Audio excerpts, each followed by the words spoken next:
Jupiter Broadcasting presents this program in stereo, where available. This episode brought to you in part by GoDaddy.com. This week on the Linux Action Show, we're all fired up over Google's obvious playing of the open source community, and we attempt to shed our bright action light of common sense on their latest transgressions. Then, Firefox claims OpenGL is all messed up on Linux, and this has us scratching our heads. Plus so much more.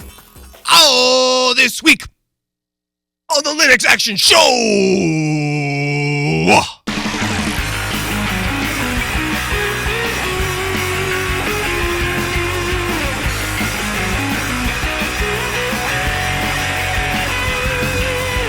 And welcome to the Linux Action Show. This is Season 15. This is the second episode therein. My name, Brian. Hey there, Brian. Hey, you are Chris. Hey there. Hey. Guess what? What? The supercomputer that won Jeopardy runs Linux. Watson, the supercomputer built by IBM. That's fantastic. It is. So they put this guy in there. This actually hasn't even aired yet, but they put this supercomputer in on Jeopardy, and you can watch some of the videos of like the pre-taping that they did, and it was fantastic because Watson was just kicking ass and taking names all over the place. It's actually kind of epic. So they talk about some of the specs involved, and they also mentioned it took them 4 years to develop this technology. And what's interesting about it is Watson, that's the supercomputer's name, it has to understand the clue. So it actually understands what the question is and then decides how to answer it and how confident it is and whether or not it should wager during the daily doubles. Isn't that awesome? Yeah, it actually figures out the odds and stuff like that. Now, here's the specs, and this link I'm putting, there's also a video of that, what you were just mentioning. Watson is powered by 10 racks of Power 750 servers running Linux, 15 terabytes of RAM, and 2,880 processor cores, which pull together a total of 80 teraflops. Wow. 15 terabytes of RAM, Brian. I mean, that is serious dedication to winning Jeopardy. I mean, this isn't just like picking up a couple of books and reading up on random like tidbits and quotes and crap before we go into Jeopardy. This is hardcore. It does make you appreciate the fact that obviously it takes quite a bit of work before computers are ready. To destroy and us. that's fantastic and all. But did you watch that little video clip? I have not watched it yet. Watch it, and enjoy the voice of Watson. Oh, really? It is fantastic. It's like they were like, you know what? Let's not make it sound totally human. Let's make it sound like a robot. They would, but like a really high quality one. Okay. So it sounds a lot like Hal from 2001. Watson actually answers the questions with voice? Yeah. Oh, wow. I thought he just submitted the questions in text or something. No, yeah, it's great. Like literally, cool. The guy asks the question, and then Watson, beep, and he's like, who is George Washington? And he's like kind of creepy about it, but like nice guy creepy. Like he's like the nice computer that controls your air supply. Yeah. But all of a sudden might just want to turn that air supply Totally off. Controls the air supply. And it's awesome. Yeah. I mean, that's the coolest part. I mean, granted. And freaky, I will bet you that it is easier to control the air supply than it is to answer Jeopardy questions. So they can probably already cut off our air supply. Seriously. Yeah. That's the math there, Brian. Hey, you know what? Hey, it's the Linux Action Show, Season 15. Welcome back, big guy. Good to have you back. Yeah, last week was the 3-hour snowstorm. And we also got that's right. In fact, there was also, I don't think this was the same day, but there was another snowstorm where it actually hit us like at midnight and then was gone by, well, maybe that was the same day. It was like gone by like noon. It was just totally melted. That was the day. Like I woke up, was it last Sunday? I woke up and I look outside. I went to bed. It was a lot of snow. And everyone was saying, guys, by like 5 p.m. there's going to be a blizzard. Yeah, that was what all the news was saying. PM. It was like 10 o'clock at night. I looked outside, nothing. I went to bed. Right. I woke up in the morning. I literally had probably 5-6 inches of snow covering my street. It hadn't been plowed. I'll be honest. It was crazy. It was melted probably 2 hours after. And we don't get a lot of snow. And I was genuinely excited for a bit because that was the same week my wife had the new baby, so I didn't have to drive anywhere that week. Good job, by the way. Thank you, sir. I did okay. I mean, you proved time and time again. She did all right too. That your stuff works. I know, right? So I thought, this is great. I got a week. I don't have to drive anywhere. We've got a ton of snow. No, gone. Just gone. You're gonna have like 50 kids, I bet. Oh no, I think we're done. No. I think we're done. At this point, you're on a roll. It's a lot of work, man. You've shown that your stuff works. You've shown that it works. I mean, come on. What's the difference between one kid 50. The problem is, know, like, one little kid is like worth 10 big kids, I swear. No. So I get like 20 kids right now. You're doing your math wrong. Oh. All right. Follow me on this. Okay. Let's talk about money for a second. Money. Now, Okay. let's say I hand you $1 million. All right, thanks, buddy. You said thank you. Now, let's say I hand you $2 million. Thank you, sir. Well, that's fantastic. Yeah. Now, everything after $2 million is just many million, right? There's no real, like, cumulative difference between, like, $3 million and, know. like, say, $12 million. I've always had a personal goal that if I ever have $5 million, it's just hookers and blow from then on out. Once I hit Well, $5 you have million. to hit $5 million. Yeah. So the $5 million, I mean, if you could offer me $5 million, then I think we have a deal. I don't know what the deal is. Wow, but- what are we talking about now? I don't know. I was trying to make a point about how having babies was like more than 2, it doesn't matter after that. But you totally ruined my point and sent it to the hooker. Let's talk about GoDaddy. Yeah, let's talk about GoDaddy, Brian. This episode of Linux Action Show is brought to you by Danica Patrick. That's right. And her GoDaddy.com Over t-shirt. at GoDaddy.com. So if you want to see more of Danica Patrick, go to GoDaddy.com. And if she's not there, hit refresh. And keep hitting refresh. Once she is there, type in the domain name you want to buy, click search. I like that. Buy it, type in Linux at checkout, and save 10% off of the entire Danica Patrick based order over at GoDaddy.com. The really great thing is if you don't have a server yet, you can get a server there. Yeah. Also, wait for Danica to be on the page, and then type in Linux 20. Boom, 20% off of that the shared hosting, all running on top of Linux, guys. Running on top of Linux, powered by Danica Patrick. Actually, because I'm pretty sure that's what they're saying. Because of all of their Linux servers, they actually make up like a percentage of the Apache servers on the web. And you know what? Good news. If you were planning to get Linux Action Show wins on Sunday.com, it is available. And it's only $11.99 a year. I know. Linux. You can win 10% every off. day with that URL, not What's just 10% Sundays. of $11.99, Chris? It is $1 something, Brian. Linux Action Show, doing math since Doing something like that. 2011. All right. I want to freak you out. You are You not going to believe. You got a thing. You're not going to believe this. I already don't. No, I think it's preposterous. You are I don't really, even know what we're talking about. Are you ready for the best pick I have ever made?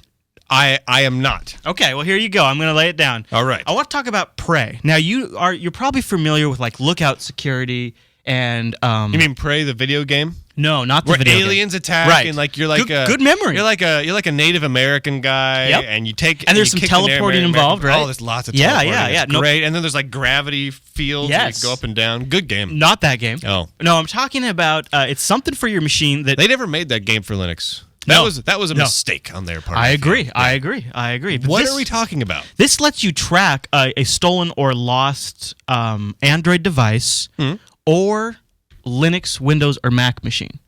And it all uses open source technology on the back end. Their entire back end is GPL. I like that. Yeah, I do too. And it's a free little agent, super crazy lightweight on Android, Linux, and Mac OS X, because it can use I'm drawing a blank on the name on each platform, but really each platform has a super daemon that you can run just that process that can listen for connections for a sub daemon. It has a super daemon. Well, you know, like initrid. Awesome. You know how like you can have some super init processes that are running services that can start other services, so you don't have to always run resident software. Chris, am I losing you? You've changed the topic away from super demons. You're right. I have. Let's go back to super demons. Now, what you want to do is you want to go to preyproject.com, Yep. and the great thing there is you can download super demons for almost every platform that's on the planet. If you run it on Mac and Linux and Android, it takes like no resident memory. If you run it on Windows, it takes a couple of megabytes of memory. And see what I'm doing here is I'm tracking my Mint laptop, my Evo 4G, and a Windows 7 laptop. And I can go in here and I can request reports of their current location, the Wi-Fi access points around them, to have them do a trace route, to alert me if there's been a hardware change, to alert me if there's been a SIM card change. And I can also mark it as missing, and I can show up dialogues on the screen. I can remotely lock the screen, and I can also remotely sound an alarm. All for free. And then you can go Pro account, which lets you get real-time location updates and things like that. Otherwise, it's stuck to a 10-minute interval on the updates. But you're talking totally free, super lightweight. Like that. If you lose a laptop, if you lose an Android device, if you lose your Mac or Windows PC, you can turn this on through their control panel dashboard, and then it marks that device as missing, and you start getting these reports. You can also completely bypass their control panel and just have reports sent directly to your inbox if you're kind of a privacy freak. I happen to really like their control panel because it's got some nice features in there. Like you can turn on other reports on demand, you know? Yeah. So totally free, and you up for up to 3 devices. So I've put an Ubuntu machine in there, an Android machine in there, and a Windows box in there. That's awesome. Yeah, actually. exactly. That's actually pretty groovy. You can go pro account for just hardly nothing. Man, that's a heck of a super daemon. Right? Well, what I was saying with the super daemon is that it runs for you Prey. can say daemon now. I like Daemon. Oh. I like Daemon. Oh, daemon is better. So, and then here's Prey for the Android phone, and I've been running on my phone for about a month. I actually forgot for the first 2 weeks I even installed it because I had done it on a late night, installed it, forgot. So it's not really eating up a lot of your juice. Crazy low resources. Like it. Doesn't even show up as a memory user. It's like great. And free. Free. So that's Prey, Prey, and you can search the Google Marketplace for Prey Phone Tracker. People are asking if it runs on freedom-hating iPhones. It does not. But I guess they're working on it. Oh, okay. It does run on the Mac and Windows, though. So if you can still hate your freedom and still use this. Oh. Yeah. Oh, Don't worry about that, fantastic. right? Yeah. Yeah. Well, that's lovely. All right, Brian, that's my Android damn pick. lovable. Also happens to be a desktop pick. All right? Huh? Yeah? What? Let's do the news. Okay.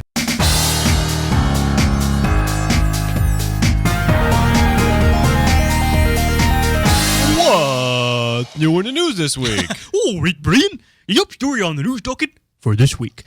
Unity is adding a 2D fallback option. Yeah. What do you think about this, dude? So we haven't talked about Unity a lot, and I thought now was the time to do it. All right, let's talk about Unity. All right, so Unity, one of the things that you got to know is it's shipping 11.04, and the idea is it's replacing the standard GNOME desktop. Right. And until now, it had a requirement of OpenGL acceleration. Right. So the Qt guys said, well, wait a minute. We really want to make a big hit, a big splash on tablets. Tablets are ARM-based. A lot of them don't have OpenGL drivers up to snuff or that can support this. We got to have a 2D fallback. Yep. What I found interesting was, and the OMG Ubuntu guys have a great article on this, so head over to their site if you haven't been there recently and you're interested in this. But they used Qt, Brian. Yeah. Not, no, I mean, this is Not Ubuntu. GTK, yeah. Not GTK. Yeah. Thoughts, sir?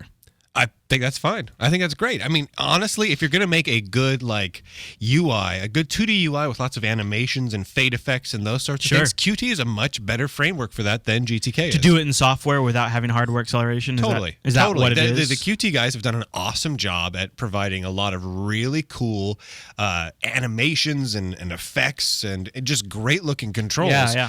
And even like the text rendering, I mean, it's just phenomenal what they've done in Qt. So if you're going to go the 2D route, Qt makes a ton of sense. Okay.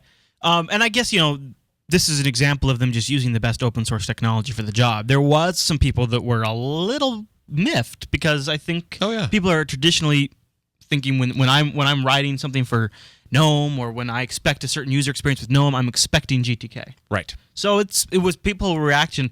Now, but now here's the thing: there's no reason GTK apps and Qt apps can't look fantastic right next to each other. I agree, and almost indecipherable between totally each agree. other. So it doesn't matter if the full screen launcher type panel experience is in Qt. Nope. I mean, heck, most people, like a lot of people, are running like Docky or or a Window Navigator, things like that. That really, I mean, even if they do use GTK, come on, it's all custom controls anyway. Yep. There's nothing native about the look and feel. I agree. So for a launcher, for a dock sort of scenario, Qt makes total sense. Why not? It could be done in GTK, sure, but this makes sense too. Where some of the buzz is coming from is a lot of people see this as a move from Canonical to remove themselves one step further again from the GNOME camp.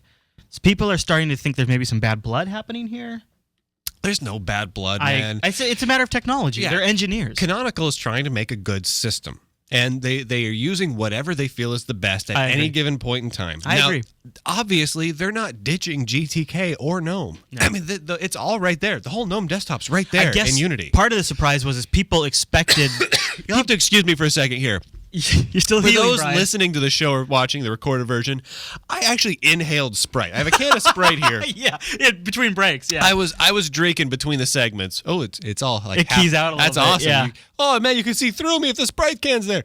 And I just went and straight, like I started sipping it. I'm like, oh, this is good. This is what I want. And so I did the whole like slurp it through my mouth thing. I went, enjoy it. It just went in and permeated my lungs and just blasted saturated my lungs your lung fibers with Lyman. Yeah. And Lyman. I am just destroyed right now.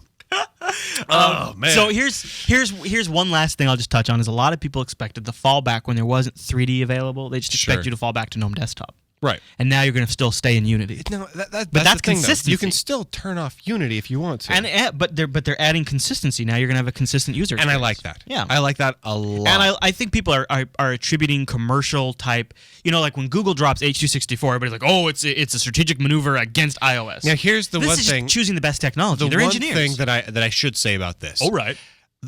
Now, if they are developing a 2D acceleration compatible version of the Unity interface in Qt, why not make the default one Qt? That's what I was wondering. Because there's no reason you can't have great 3D acceleration in Qt and using Qt. So if it's going to work for both and it's a good solution for you, why double the amount of resources to have it in two different development tools? Do you think it's because the Netbook edition was already created and they just modified that?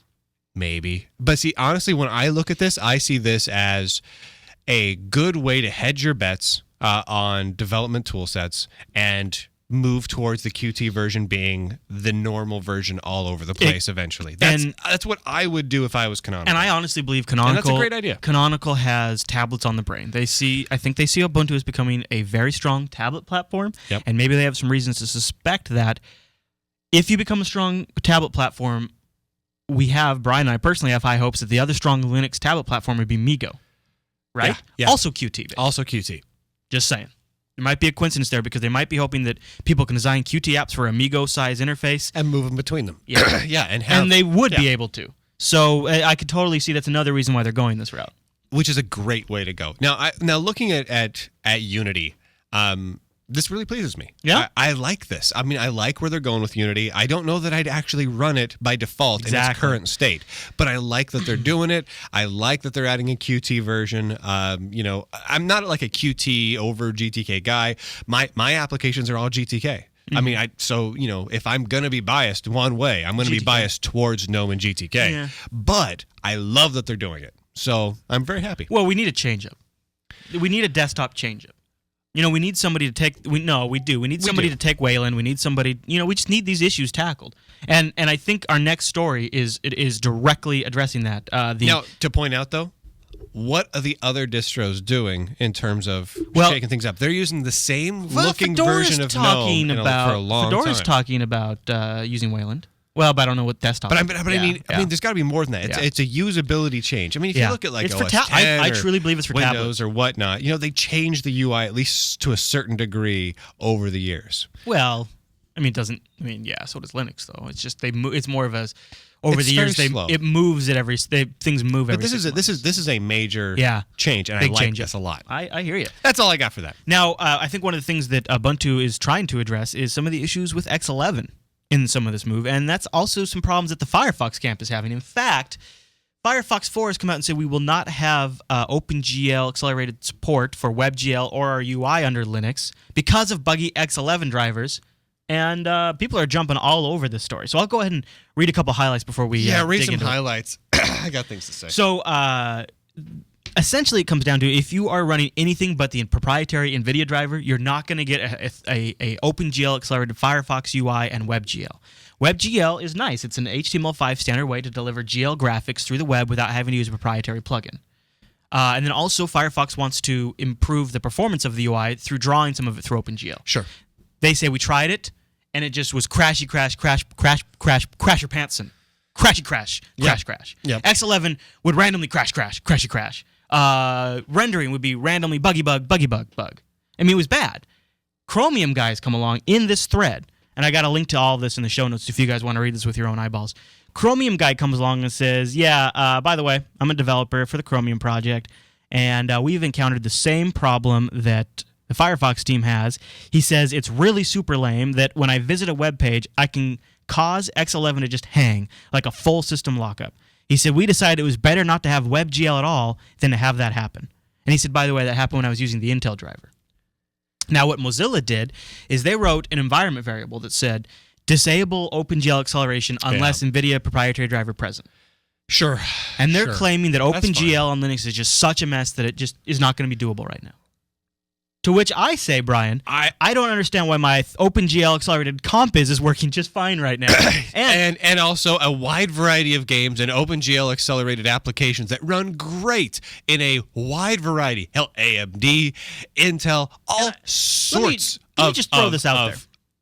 I'm using this Windows software right here called Desktop Presenter on my Linux desktop under Wine. See, there's my Wine running right there, running that Windows desktop program, which is faking out DirectX to capture my OpenGL accelerated screen. Yeah, and that works great. Working Do you have X11 lockups all the time? Never. This machine has not been rebooted for months, and that runs constantly. See, this is what it comes down to. This is total bull crap. If the software that they write is crappy, of course it's locking things up. What the heck are they doing that is causing X11 to lock up? Well, they say... What are you doing in your application? It is hard. You have to really write bad software. Bad software. I mean, you have to do stupid, brain-dead, asinine crap to make X11 lock up. Now, I'm not saying apps don't do it. I've seen apps do it. Oh, sure. But every time I see an app do it, I laugh, do a little guffaw. This app is doing something retarded. Well, let's be fair, though. And I probably don't use them anymore. So really, all Firefox is telling me is beware and run away from Firefox because we are doing bass-ackwards crazy crap to your system. We are using undocumented APIs. We are not going through the standard rendering pipeline, which, why aren't they? Why aren't they? Using standard OpenGL rendering is fairly straightforward. It's been happening on Linux forever. I know, that's the thing, right? For so long. So why is both the Chromium project and the Firefox project having this issue? What do you mean? Why are they? Are they just project, wrong? All the Chromium project is saying is that some guy who's, I'm a developer on Chromium, and yeah, I've seen X11 lock up. I agree, but let's just say that both projects have tried it and are having issues. Okay. What are they doing wrong? What are they possibly trying? I don't know. This is the thing that confuses me. OpenGL is a multi-path programming, and maybe they're just using the wrong path, Brian. Oh, nice. That was very, very good. I have no idea. It's ridiculous. I mean, it is absolutely asinine levels of ridiculous. How many games do you guys have? Seriously, let's think about this for a second. Okay, what WebGL type stuff? It's not that complex. WebGL isn't even that popular yet. No, it's not that complex. Yeah. It's not that complex. It's not like we're talking about porting like DirectX 10 compatibility here. It's very straightforward and simple. I just was like, okay, they came out and said, you know what, the OpenGL implementation on macOS 10 is fine. We don't have any issues. It's on. The Direct 3D implementation on Windows, we don't have any issues. It's on. Fine. So then I thought, okay, let's just let it run through Wine. Because Wine seems to be doing a fine job. I know that's a bad idea, but I'm just wondering, if you downloaded the Windows version of Firefox 4 for Windows on Linux and ran under Wine, do you get 3D acceleration? I don't know. You should.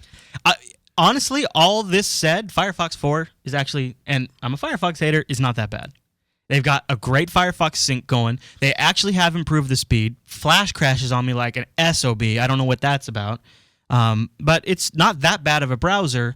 And with some of the stuff Chrome's doing that we'll get to in a little bit, I'm thinking about going back to it. That's what I'm saying. So Flash is crashing on Firefox. They try and enable OpenGL support. That destroys your entire computer and locks everything up. Why on earth would anyone use Firefox at this point? Now, I get it. Maybe some cool features. Yeah. But seriously, a simple web browser, that would be like loading up gedit or Nano, or hell, loading up Emacs and having it just destroy and corrupt your hard drive every time you try and save a file. Well, I mean, that's the equivalent here. They have turned it on. They've only turned it on for the NVIDIA card, though.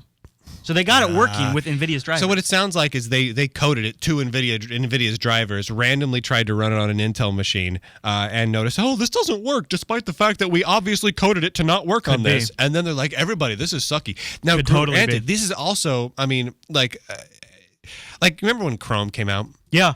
And was like, hey, no tabs. You can't have tabs in the title bar. Right. We have that now. Yeah. Yeah. Yeah. What's your point?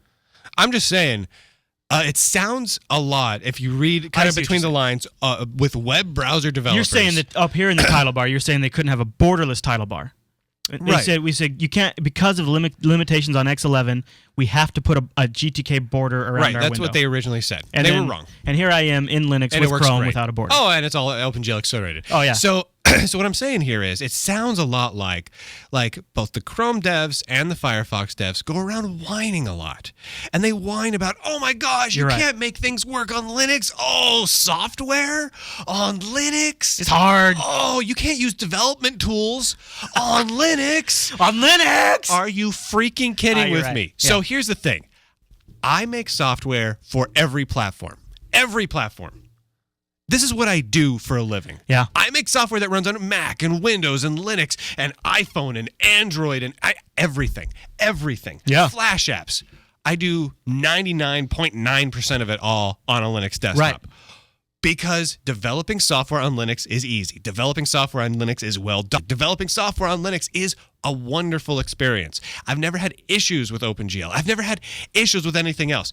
And the Firefox guys come along with their track record of continually buggier, crashier, and the Chrome guys. crappier applications. Chrome's been better. Literally, Firefox takes up like 18 gigawatts of memory on my system. That's a lot of memory, dude. And it crashes every 12 seconds. And it crashes when you try and play a Flash video. Yep. Whether you play it with the open source Flash stuff, whether you with Nash. It also whether takes you about play it, 45 minutes to start for the first time. Seriously. Yeah. And they literally come along and are trying to badmouth the OpenGL implementation on Linux. Could the OpenGL implementation on Linux use some improvement? Sure. Of course.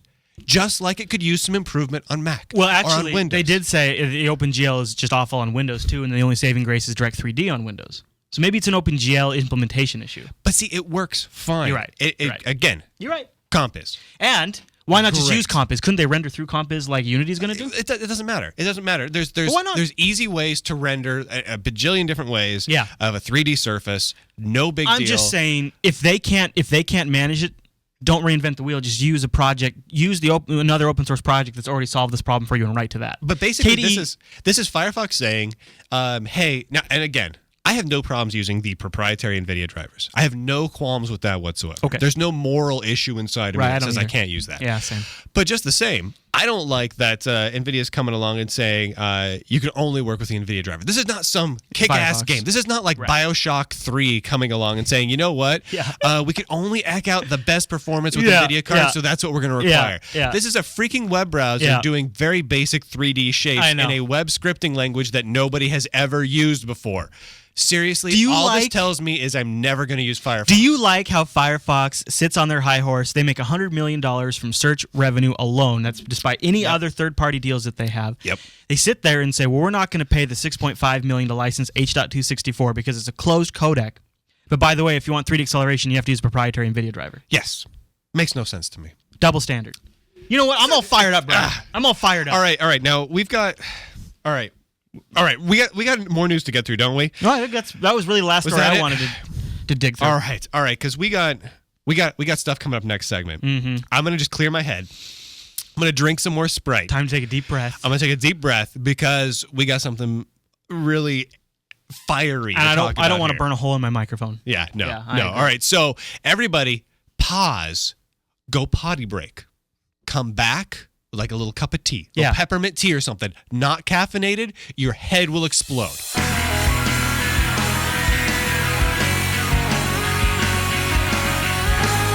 Now, everybody, listen up for a minute. Oh. We're about to get into a topic that is going to be labeled as a bash fest. They're going going to say we'd be trolling. Right. I want to be very clear up front that we are not anti-company. Nope. We like companies just fine. We like profits. Profits are great. I am not the kind of guy that goes around. Heck, I'm okay with most of how Microsoft does business. I have some issues with them, but I'm generally okay with it. So okay. I wanted to say too, though. I want to make sure we're clear. We're not open standards. We're not anti-open standards. We're not anti-open codecs and things Right. like that. 'Cause we're going to be talking a lot about Google's decision this week, and I just want to put all that out there at first, because some of it's going to sound like we're anti-WebM and we're anti-VP8, right. and it's not about that. But we've got some issues with Google, and we're going to be talking about those issues. Yeah. And we with very, very matter-of-factly, we're going to get a little heated because, honestly, I We're a think little both upset. of us have got some pretty passionate feelings about this. yeah. So take that in mind. In as you case go this through gets lost as we get going, the core of my frustration that I want to get out to everyone is I feel that Google is playing the open source community to get them, to fool them into rallying around their causes that actually don't have honest motivations. Right. And so that's what's got me upset, is I feel like the open source community is being fooled. Yes. And that's what I want. So this really came to a head for me this last week when Google announced they're dropping support for H.264. Right. I'm kind of on the record as being a supporter of H.264, but that's just simply because I'm a supporter of good technology. Right. We release a lot of video, and we like to be able to release it in high quality without destroying our servers that lots of people can watch. It's a storage issue. It's a bandwidth issue. But let's also put it into perspective. It's also a market penetration issue. At this point, H.264 has the pleasure of being distributed on every consumer camcorder that writes to SD cards, every Android device sold on the market that records video. So I want to be clear about this. It's a penetrated format. So Google. So let's just back up. Google came out and on the record was like, hey, we're going to drop H.264 from Chrome for the video HTML5 tag. Right. So just for HTML5 video. So we do not want people to use their web browser to play H.264 video because, and the reason that they came out with was that it's an anti-open standard. It's not an open standard. It's patent encumbered. Yes. It's got a royalty distribution license with it, which isn't good. And let's be frank, Google doesn't own all of the IP to it. Right, so that's a big deal. So they came out and they said, you know what, but WebM, that is free. WebM, so we believe we've bought up all of the patent rights, right? And we're gonna hand it out to the web for free to use. Right. So they are supporting WebM for the HTML5 tag, but not H.264 and Ogtheora. So now, however, WebM is not supported by their operating system.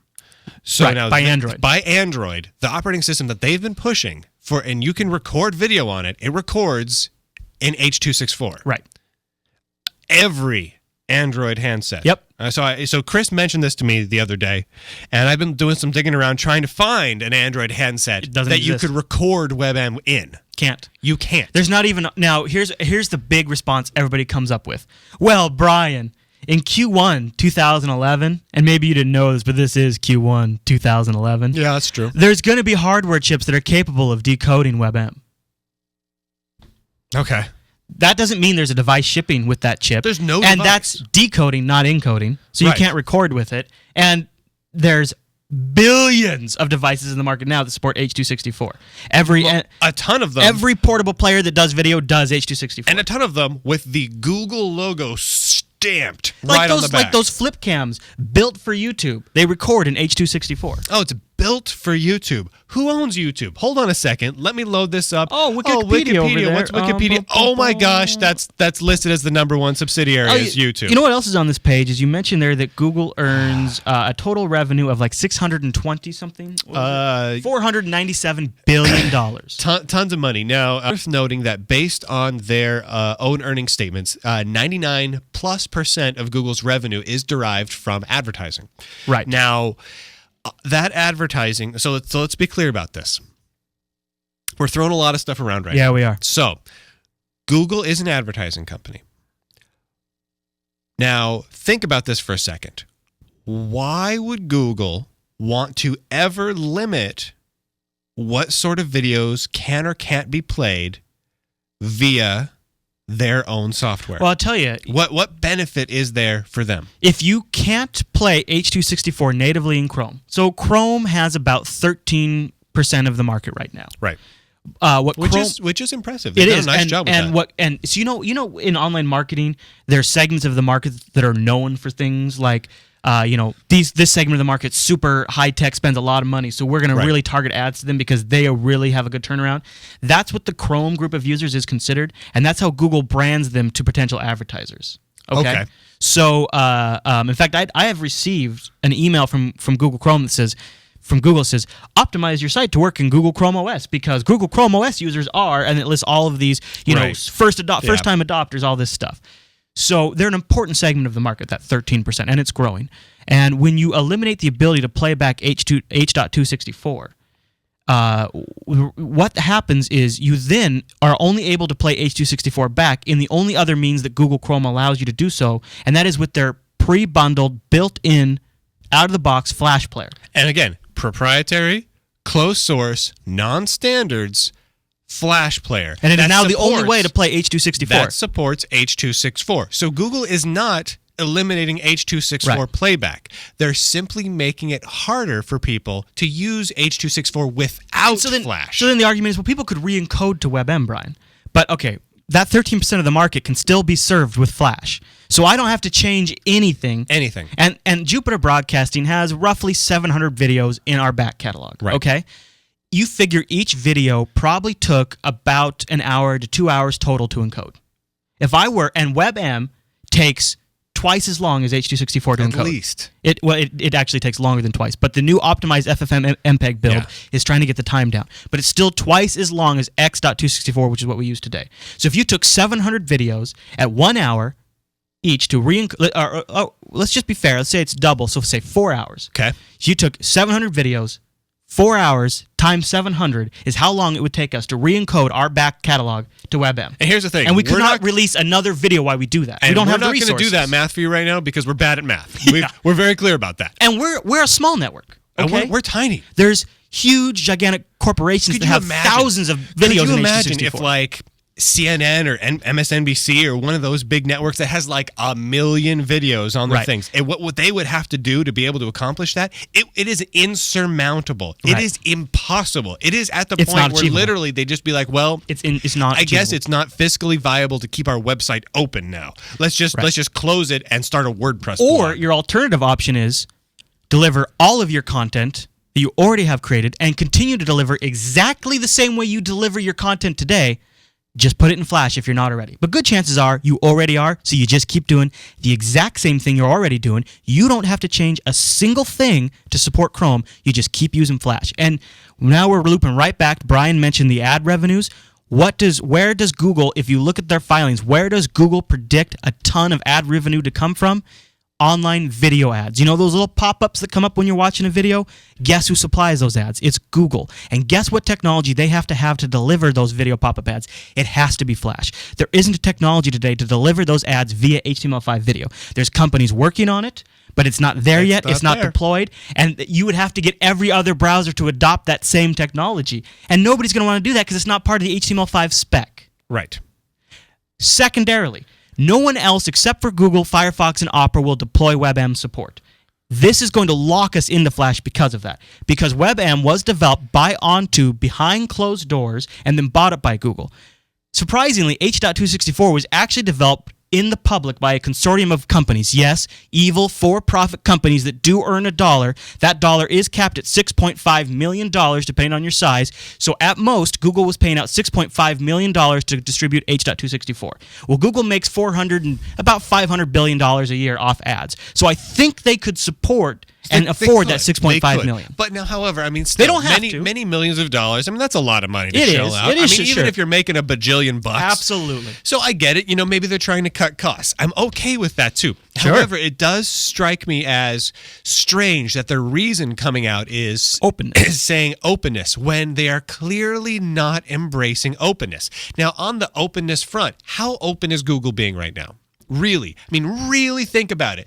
WebM was completely built behind closed doors. Behind closed doors. Android 2.4, Android 3.0. There's no source available. All behind closed doors. All behind closed doors. You know, they're pre-bundling Flash with all of their browsers. They're also pre-bundling, baked into Chrome, the Adobe PDF viewer, which is also proprietary. Right. And that's included in the browser. Now, again, I have no problem with any of that. It makes life easier. I'm okay with that. Now, I also am a big proponent of being able to choose whether you want that or not. But I have no problem with the company saying, hey, I think this is good for us, maybe good for you. Here, have some Flash, have some PDF viewing, have all that. Fine, no problem.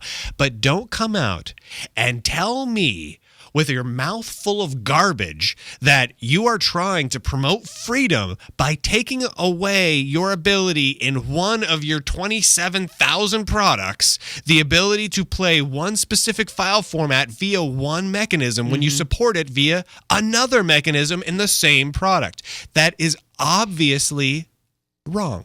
You are obviously not telling me the truth at that point. Right. Now, I don't It's know. apparent. It's obvious. I don't know what's going on inside Google. I do not work for Google. I don't have any inside knowledge. The CEO of Google has never called me up and been like, "Hi, Brian. So just so you know, we're totally lying about this, but here's why." I've never heard any of that. I don't have any of that information. Right. I'm just looking at this from the outside, thinking, if I were running Google, Right. why would I do this? It doesn't make any sense. I'll tell you what I do, I'm- Brian. And now maybe if they came out and said, you know what, hey, this is going to be a long, tough road. Yeah, of we know it's eliminating gonna these be tough. standards, and we just don't know how to do it all. But here's our roadmap, and we're gonna take this out of Android. We're gonna take this out of Chrome, and Take we're it gonna out make of sure it's- YouTube. Yeah, we're gonna do all of that. Then I'd be like, okay, you know what? They're committed, but they're not doing that. They simply are making it so that it's more likely that people will use Flash in Chrome. That's the only net effect And that I actually, can see. if you read the Adobe Flash blog, I'm not sure if it's the development, there's a couple of different Flash blogs, and I'll try to link to it in the show notes. They are ecstatic. Of course they are. So that just shows you that we're locking into Flash here. And I was that's touching on the fine, reason but- why Microsoft and Apple will never ship WebM support or likely won't. First of all, Microsoft's already put an article out or a blog post that mocks the decision and claims it's dropping English. And it's weird to sort of agree with Microsoft on something. Yeah. But both Microsoft and Apple come out and said, there's some legal questions around WebM, just like they did with Og Theora. It's the same way they cock-blocked Og Theora, they're now going to cock-block WebM. Right. And it's just going to happen. We're not going to get it through because they're going to, there's legal issues. If you look at the way Microsoft and Apple break this down, they're going to say, well, look, we're part of the MPEG-LA. We're not going to get sued. Right. We've paid this licensing fee. We've paid our cap. Yeah, we they're know good. we're safe. This is a known issue that we can quantize and plan for, and this is an unknown issue that Google could pull the rug out from underneath us. We're never going to go this way. So IE and Safari, which ship by default with the two largest desktop platforms, will never have WebM support. Right. So we're going to Almost stick with Flash. Certainly never. So desktop Linux users get the biggest bone out of all of this because Flash sucks on Linux. Yep. And then desktop Linux users are also likely to be Android users, which means the millions of Android devices out there are shooting video in a format that their people's own browser is not going to be able to play back soon. Yes. And I was told on Twitter, well, you could just upload the video to YouTube to get it converted to WebM. Yeah, I'm going to, from my phone, upload 100 videos to YouTube to get them converted so I can get them back again. Right. In a lossy format. Yeah. Right. So this is where I don't get it. I simply do not understand. I've seen a lot of people coming out and saying, "Hey, this is great. I love seeing Google support open standards." I've seen a lot of that. I've gotten emails I know. and comments. That's and all the biggest sorts of things blowback about I've this. gotten is, Chris, when you rant against this, you're ranting against open standards. We need to have faith. We need to have faith in Google that they're going to do the right thing. Why? Google has to make money. It's an advertising. They have term. a legal responsibility to their shareholders to make money from advertising, and they make that advertising. And look at the reports, dude. They plan to make more advertising revenue from Flash video ads. It's in their projections. In fact, Brian, in 2008, in a financial statement, they said if we cannot lock in and guarantee future ad revenue growth from online video, we may have to consider discontinuing online video distribution. Right. They put that in a financial advisory. Right. Public financial advisory. And the way they make money is with Flash ads on video. And Flash and ads. what they're doing by bundling Flash with Chrome and by saying the only way that all of the video online, and let's be honest, it at this point is pretty much all of the video online. Even when you watch something in Flash, you're watching H.264 played in Flash. Right. So what they're saying is we're not going to support all of the video online, and statistically that's accurate. And we're going to stick with Flash. We're just including it. We want to support it's right there. the revenue, Super the easy. stream that is going to provide us the most direct revenue. And that is fine. Actually, if Google came out and said, you know what, we're only really making money off of Flash, so we're going to discontinue everything but Flash. Fine. Actually, I have no issue with that. Then I can choose to say, you know what, I don't want to use your stuff. I don't want to use Chrome. I don't want to use Android, whatever. I'll go to a different platform. But not a big deal. Here's the thing. But don't lie to me It makes about it look like Chrome and the Chromium project are designed to be, and this is a good thing in a way, the best browser possible. Google wants to make the most awesome browser. That way everyone uses it. Yeah. And this is a brilliant strategy. Product adoption by making a great product. What an idea. That's crazy. And then you can make changes like this, sweeping changes like this that dictate the future direction of the web that guarantees lock-in of Google's revenues. If Google has some controlling power over future standards on the web, they can make sure they shape those standards in a way that continue to generate them the most revenue possible. And $500 billion is no joke, people. People will do whatever it takes to guarantee they get more than $500 billion next year. It's just the reality. Now, I want to throw something out here. If this was Apple doing this, it would be zero question. Well, let's look at Microsoft for a second. Okay. Remember the antitrust complaints with Microsoft? About bundling IE with Windows? Bundling IE with Windows. Now, let's think about this here. The big issue, one of the big issues is if Microsoft bundles a piece of software, right? Let's just generalize it, with their operating system, thus making it one of the most popular pieces of software instantly on the planet. Right. And figuratively, and they come out and drop or add support for anything, it's scrutinized. We look at that and say, okay, now if Microsoft comes out and says, we don't want support for H.264, right? What would happen then? I mean, if Microsoft came out and said, IE bundled with Windows, well, we had support for do they web add support codec. for WebM? No.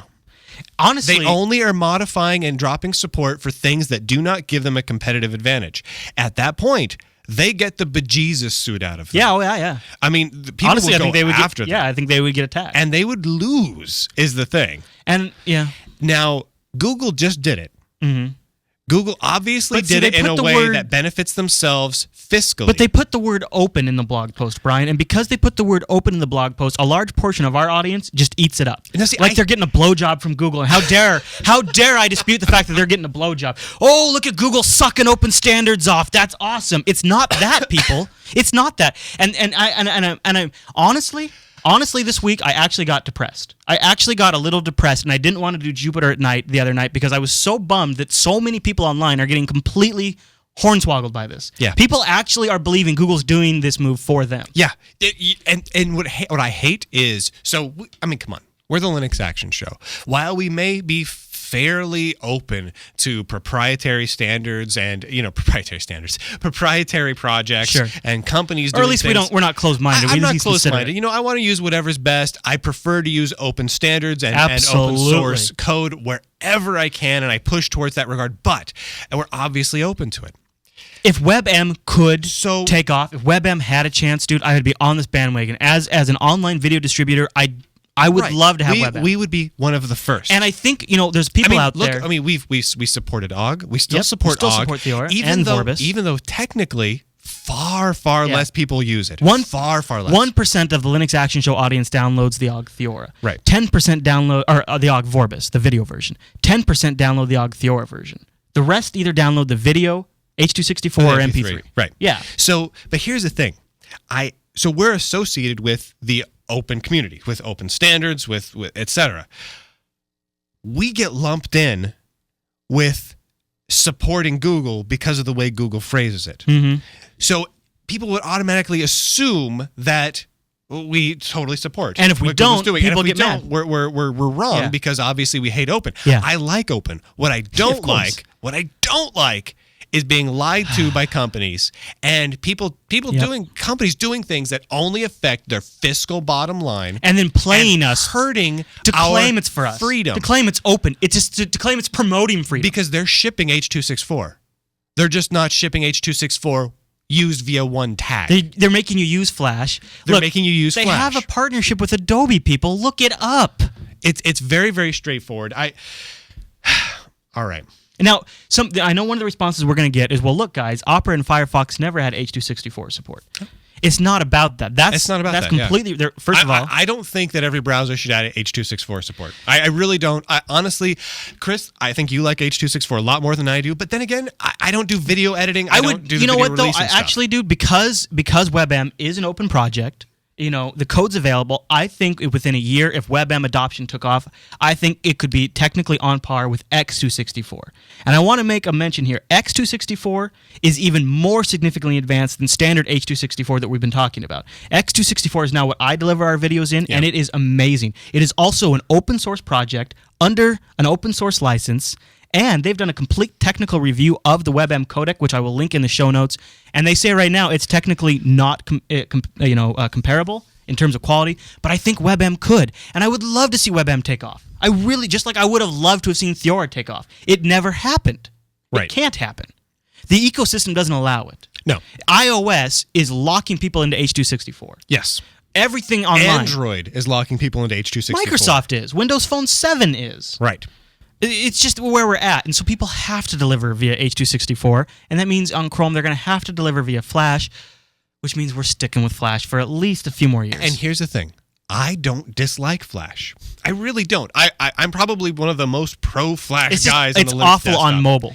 It's not great on mobile. It's great on the N900. And you know what? A new beta for 64-bit came out. Full Hulu support. All 64-bit it's Linux. Great. But what I'm saying I don't know. I have issues with Flash because it's been such a security whore. If you look at the top 100 crash causes of Firefox, they're all Flash. But Firefox crashes all the time. We talked about this earlier. Yeah, okay, Firefox all right. just sucks as a browser. I don't hate Firefox as much as you do. I'm starting to love it Crashes again. all the time. It is crashing a lot for me. It's bloated. It sucks up more memory than my entire house. We already It's covered ridiculous. it. All We already covered it. So anyway, my issue here, to sum up. All right. Wow, there's too much to sum I know. up. It's big. It's huge. So, okay. All right. One of the key issues is a company that's jerking us around. Exactly. Providing That's a the key delivery issue. platform. Yep. And providing the details of what that delivery platform is capable of, and then creating obviously false reasons to change what that delivery platform is capable of by removing our Can I pause you for a second? capabilities. I want to thank you for calling it a delivery platform because that is exactly what I think a browser has become. Right. It is a platform. I'm an infrastructure guy, right? I love to build good infrastructure. And to me, a web browser is the infrastructure to get you online to use web applications. And when you release a product, you now have a public responsibility to the public infrastructure on the web. Yeah. Everyone's frontline portal to the web now goes through your product. And when you add a feature and then remove a feature, you are dramatically impacting that infrastructure. And this is the very reason we've made so much fun of Internet Explorer over the years, because it's created so many heartaches for web developers to create applications, to create websites, web apps that work properly for everybody. Mm-hmm. This is why Microsoft has finally gotten their head out of their butts and started making a little bit of a better browser. Now, we may still not use IE all the time, but the latest versions of IE, they do render I hear much better things, and I hear IE9 is supposed to be even better. So that is good. That's going in the right direction. What would be the wrong direction is if Microsoft came out right now and said, you know what, we're dropping the bold tag from HTML because we think that there should be a better, more Microsoft-y tag. Everyone would go, are you freaking kidding me? Right. We're just not going to ever develop websites to work with your browser. It would be like if again. Microsoft made VC1 an open spec. Oh, wait, it is. Then said we're only supporting VC1 and maybe WMV By the IE. way, VC1 is fantastic. It is fantastic. These are all fantastic codecs. We're actually at the point now where we've got good codecs to choose from. Lots. And boy, there's so many places to go with this. I guess I want to wrap it up by saying that I think the open source community sometimes gets jerked around a little bit. I've got a. Do you want to read that paragraph? Yeah, I want to read this. This here. is a Slashdot commenter who I think summed up the issue really well. They did a really nice job. The guy's name ZNU. But I'm going to just read what he said. Yeah. Or she. I don't know. ZNU. Whatever that could be. All right. And I quote, "This serves two strategic purposes for Google. First, it advances a codec that's de facto controlled by Google at the expense of a codec that is a legitimate open standard controlled by a multi-vendor governance process managed by reputable international standards bodies. Open source does not equal open standards. And second, it will slow the transition to HTML5 and away from Flash by creating more confusion about which codec to use for HTML5 video, which benefits Google by hurting Apple, since Apple doesn't want to support Flash, but also sucks for users." And that's what I'm worried about. As I'm worried this is a move to lock in Flash and a strategic move to hurt the adoption of the iPhone, which could be good, but also just really, we're all human people. iPhone users are people too, and they're just going to get hurt by this. And what seems strange is that is my first reaction is obviously this is a move to hurt Apple. But then you think about it for a second, and you're like, well, it's not. It's about locking in advertising revenue. But Android gets hurt in the same way. Equal amount of hurt to Android. Equal amount of hurt to Android. Total equal amount. Because Android does. Yeah, I know. It boggles the mind. I don't understand. I mean, the thing is, with Android gets released like every 3.5 days. Yeah. Like a new version of Android comes out. Yeah. I believe we're on version 75.2 now, which I believe We would is, know because that's actually all behind closed doors. I believe this one's called Salty Donut. And so now it comes out all the time. Yeah. So It does. And despite that, the current version of Android that's out there, like 2.2 or whatever we're at, still records everything H.264. I know. I think So that someone in the chat room said they updated the Nexus S to support WebM. I don't know, but that would be the only phone. That'd be one phone on the market. What that tells you is that this decision to drop H.264 it was a spur of the moment decision that was not communicated throughout Google. So Google does not know that Google is dropping H.264. I believe that is the case. They just simply someone decided, you know what? Well, the Chromium project decided. We're gonna do this. Yeah, it's the Chromium project decided. guys. Seriously.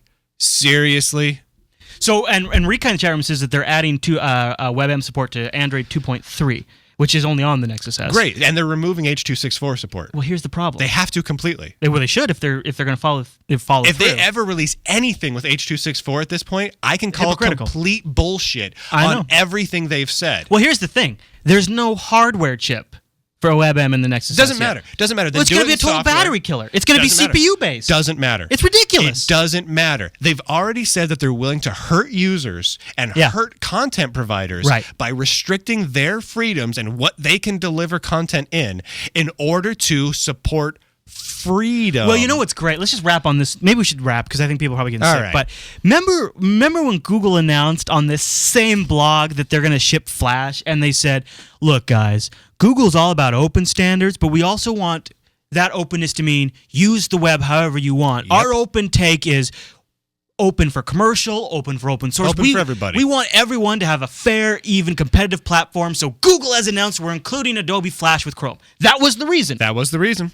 And now they're taking out H.264. Well, that doesn't follow that logic at all. Not at all. So Not at all. Yeah. It's to lock in a profitable platform. And That's they're selling you, Linux Action Show audience member, they're selling you by claiming it's to make the web more They're open. not just selling you. They're using you as the excuse. They're saying that the community needs Yes. openness. And so they're taking what you're passionate about legitimately, and they're using you. They're twisting your words. They're twisting your needs. They're using you as a puppet to promote this, too, to promote this idea so that way other people feel great about it. So they're using you to make it sound like a great idea. Yes. They're lying to you, and they're lying about you. And if you don't eat... Now, I'm not saying you guys need to go out and be anti-Google. I'm not going to say that. Because honestly... We're using Google Docs. You got Gmail Google open. Docs. Yeah. We're going to post this on YouTube later. We're both Google Voice users. Right. I mean, the thing is... Don't take this as we need to all be anti-Google. But when a company does something that's like this, we have to stand up and say, wait a minute. You don't speak for me? You don't speak for this issue? You have no We're both using Chrome no as well. credence here? We are. Yeah, I know. I say you just got to watch them closely. It's a good web browser. And don't be fooled. Chrome is a good web browser. That's the point. So Google has done good things, but this is shaky, this is shady, this is weird, and you guys are lying to us and about us. Now I'm going to put this out there. Olive branch. Google. Someone, a peon from your PR department, call us, email us, talk to us. We would love to have you on the show. We will be nice. We will be civil, but we would like to hear your response to what we're saying here. Maybe just send us an email, post it on your blog. I don't care. Let us know if you're just being misunderstood. Maybe what you meant to say was this is step 1 in a 27-step process to remove H.264 because we have these legitimate issues about it. And maybe even if we disagree with you, you're being totally legit. That'd be an understandable rationale. You just misrepresented it. If that's the case, let us know. Maybe the guy that's going to write the blog post about Flash being removed is out till Monday. Maybe tomorrow there'll be a blog post saying Flash removed from Chrome. Well, tomorrow's Martin Luther King Day, so Tuesday. Maybe Tuesday. And you know what? Big companies move slowly. True. Maybe it'll take a few days. By this next week of the Linux Action Show, we should expect to see Flash I should removed. expect to see something. Yeah, I would think that if they're being open. Or a statement that we love Flash and we don't love H.264 because of money. I would actually give you guys a thumbs up for that. I love money too. Let's just be smart. Let's not get played. Just keep your eyes open. I have been clear. If, let's say Sprite. Sprite. I just inhaled a ton of Sprite before the show. Good man. It got in my lungs. I was coughing it up. Got all up in there. But you know what? It's delicious and tasty and lemon. And if Sprite came to me and said, Brian, say only good things about Sprite. Here's $1 million. I'm going to wink, but then I'm going to say only good things about Sprite because I love money and I have a price. I understand. Yep. I get it, guys. Yep. Just please don't be full of crap. Please. I know. All right, Brian. Boy, that's it, right? You feel good? I hope that's it. All right, let's wrap this I got show nothing up. else in me. Let's jump out of this, I'm man. empty. Thankfully, that brings us to the end of this week's broadcast. I am exhausted. Yeah, I'm tired. We spent ourselves. I'm spent. Let's see what we got going on here. Let's get some feedback from the folks. Yeah, I would love to hear your guys' thoughts on this stuff. I mean, are we way off base here? Are we just out of touch with reality? If so, let us know. Go to jupiterbroadcasting.com. Go to jupitercolony.com. Yep. Talk to us in the forums. That's a great way because that gets some discussion going. Mm-hmm. Maybe we're completely wrong and we're the only people that think this way on the planet. If so, let us know. Hey, we never did our predictions episode, so if folks want us to do that still, let us know because a lot of you submit some good predictions. And I do have some absolutely insane ideas of what might happen this year. Do you want to just do that next week? Let's do that next week. It might be a little late, but like Rikai and Chatham said, we still have 11 months left, so we let's still do have it. 11 months. Now, I want before we go further. What happens in January anyway? All the good stuff. I'll tell you what happens in January, Brian. You ready? Yeah. Illumination Software Creator 3.0 ships. Oh my goodness! I didn't even have to pimp that. Well, congrats! I just want to say congrats. Thank you. Big. What's the new feature? Well, see, that's the thing. I don't really want to talk about it too much on the Linux Action Show. The new feature is iPhone and iPad support. Gotcha. But so now you're telling me I could make an app for Linux desktop, for Android phone, and for the iPhone and iPad? Yeah, and for Flash websites, Nice. and for Mamos, and for N900s and N810s. I cannot. So when do I get Migo support? When there's an actual Migo device? When there's a Migo device. Yeah. That's the whole thing. Migo support's pretty much ready. There's no Migo device, so I don't know what to develop for. You know what I mean? Like I have to wait a little bit so I can get a device and try it out. On there. I mean, I can already use a little emulator and kind of play with it that way. And it works. But it's not the same. You don't want to ship for the emulator. I mean, what are they going to do? What are people going to do? Can be like, awesome, I can make apps that can be emulated. Illumination Software Creator now supports applications running in an emulator. Yeah, exactly. Exactly. So anyway, but again, but it'll be there, I'm sure. I have faith. I just want to point this out. I love open standards and open source, but I'm obviously okay with developing for closed platforms. Like Illumination, I like the whole point is develop it for as many platforms as possible. Well, unfortunately, it's still the case because of the penetration of Linux desktop that tools like yours are what make applications happen for Linux in the first place at this point. That's kind of how I feel. Because companies will be writing applications probably with the main target of Windows, but if it's just a checkbox to make the Linux desktop version. If you just click a button. And then you start with that, and then the developer starts working under Linux because he can write the same app under Linux. So, well, you know what? I don't need to go to Windows 7. I'll go to Linux. And here's another way to look at it. There's a lot of really cool Flash-based and Air-based applications, right? Yeah. I mean, there are a lot of cool ones. I like TweetDeck. I don't use it much. Well, now, what if people could develop for that? But then, you know what? They know that some people don't like Flash. Check a box. Python GTK version, a mobile version, an Android version. I like. Boom, right out of the gate. That is sweet, dude. All right, man. Anyway, it's out there, radicalbreeze.com. You can grab it. Now, so next Sunday, so you still have a chance to leave us your prediction. There's a review in Linux Journal magazine. If you want to read about me and what I'm doing, Linux Journal for January. I like Linux Journal. I haven't picked it up yet. Linux Journal is one of my favorite Linux magazines. Hopefully they said nice things. Yeah. They could just say that Brian guy, real dick. He's a bunch of garbage. He hates Google. He's garbage. Yeah, the guy's garbage. All right, so if you have a prediction, it's not too late. Submit it to us. Put it in the show comments or something, and we'll try to pick it up for next week's episode. Absolutely. Okay. Facebook.com/Jupiter Broadcasting, Twitter.com, Brian Lunduke, Chris LAS. Those are all good things. That's absolutely all I got. There it is on the table. Click things, type things, speak things. It's nice. Great. All right, everyone. Well, thanks so much Sprite. for watching or listening to this episode. All it costs is like $1 million, guys who sell Sprite. What company is that? The Coca-Cola Company. They got money? They got money. I've heard that they've done things before with money. Yeah. So look at this. 100% natural flavors. I won't disagree with that if I'm paid $1 million. All right. Oh, before we go, I don't know if it'll fit in this episode, but I want to make an announcement. Alan, we got a great bunch of feedback regarding the BSD segment we did with Alan. So Alan is going to start submitting BSD tips that will probably include. Oh, that's cool. And it'll depend on the length of the episode. And this one was a long one because we had a lot to say, so I don't know if it'll fit in this one. But going forward, you'll be able to tune in at the end of the Linux Action Show and catch Alan's free BSD tip. There's a bunch of guys in the Jupiter colony that are trying out FreeBSD for the first time. I love FreeBSD. My bet is they all come back. Yeah. I've gone to FreeBSD, but as a Linux user... I've gone to FreeBSD and PCBSD many times. I think Linux users always come back. You know what I mean? So you know we'll what I do? Linux Fest Northwest. Every year I go there, and they have the PCBSD booth. Yep. And the guys that do that booth are great. Usually, check out our Linux Fest Northwest coverage. One of the main, Chris, the main PCBSD guy, has been there often. Yeah, and it's fantastic. I always come home, and I'm like, you know what? I got to give this another try. Yeah. I load it up, and I love it. And I do nothing but think about how great it is. And then I go back to Linux. Same. I don't know why. But that might work out for some of you, so look forward to our BSD tip segment thanks to Alan. That'll be coming up in future episodes of the Linux Action Show. All right, everyone. Well, thanks so much for watching or listening to this episode of the Linux Action Show, and we'll see you right back here next Sunday.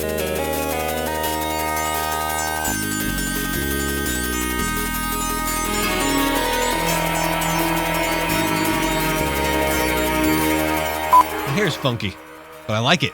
It's got like a thing going on. Power dude? What happens if I go like that? Oh, that didn't help any. I just made it weird. I sound drunk? You sound drunk. I don't think so. I don't think you do. All right, ready? I've heard him drunk a lot. And this is not Chris drunk.